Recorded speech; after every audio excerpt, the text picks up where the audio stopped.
Beracah మినిస్ట్రీకి వెళ్తున్నాను అని అంటారు. ఇంకొంతకాలం గడిచిన తర్వాత వారు తారసపడి, అమ్మా బెరాకాలో ఉన్నటువంటి ఫలానా మరియమ్మ అనే విశ్వాసి ఎలా ఉంది అని అడిగితే, అయ్యో పాస్టర్ గారు, అక్కడ నేను వెళ్ళటం లేదు కదా ఇప్పుడు, నేను ఇప్పుడు మా ఇంటికాడే ఉన్న చర్చికి వెళ్తున్నాను అని అంటారు. ఇంకొంతకాలం వచ్చిన తర్వాత అడిగితే, లేదు పాస్టర్ గారు, నేను ఇలా ఆన్లైన్ లో వాక్యం వింటున్నాను అని అంటారు. అంటే యూట్యూబ్ లో నేను వాక్యము లైవ్ లో పాలు పంపులు పొందుతున్నాను అని అంటారు.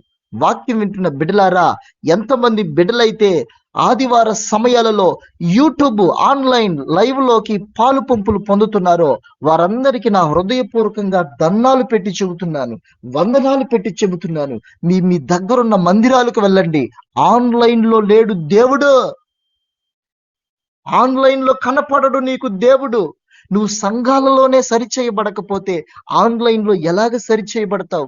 సంఘాలలోనే నువ్వు కట్టబడలేకపోతే ఆన్లైన్ లో చెప్పే వాక్యము ద్వారా, యూట్యూబ్ లో లైవ్ లో పాలు పంపులు పొందే వాక్యము ద్వారా నీ జీవితము, నీ కుటుంబము ఎలా కట్టబడుతుంది?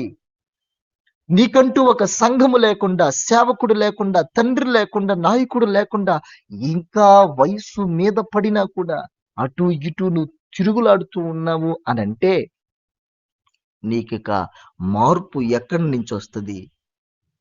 అందుకే ప్రభు అన్నారు, మీ హృదయము క్రొవ్వినదై ఉండదంట. మీ హృదయము క్రొవ్వినదై ఉండదంట. చాలా మందికి హృదయము క్రొవ్వు పట్టుంటది. చాలా మందికి బాహ్యంగా చూస్తే కొవ్వు ఎక్కడ పడుతుంది? ఫ్యాట్ ఈ ఈ నడుముల కింద పడుతుంది. చాలా మందికి, కఠినమైన వారికి వారి హృదయములో కొవ్వు పట్టిందంట.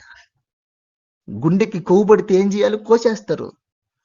ప్రభు అన్నది కూడా అదే, నా బిడ్డ నీ హృదయము మోసకరమైంది, ఇంకా నువ్వు నీకంటూ